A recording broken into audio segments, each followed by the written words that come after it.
I think they fully grasp the realities of AI and the limitations of AI. Very smart people at those companies. I talk to them all the time, just kind of taken back, how much they know.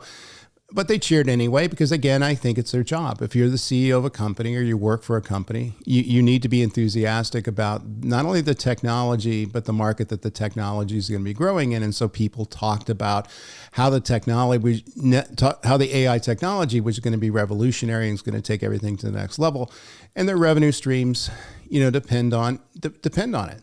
So I don't blame them for this, because I think that's what happens in the due course of business. Where I get a little frustrated is the people who took what they said as gospel, others without asking their own questions. And so in many cases, certainly back in 2023 and 2024 and 2025, I ended up being the designated Buzzkill, because I would go into these meetings where they were talking about some vision that was provided by some AI executive around everything was going, and I would have to normalize that vision with reality.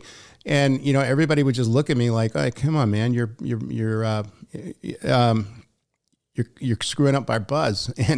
But that's the way it is. I mean, you can't change the laws of technology just because you believe something to be true. And I think that people are realizing that now, but a few years ago, that wasn't the case, because there were so many people around hyping the technology. So hype sustains valuations, even as insiders bet against their own successes. So it still is going to go on today. It's not going to stop. Even though we have concrete truth that many of the predictions made a few years ago did not come true. In fact, many of them backfired. You're still going to see these predictions made today.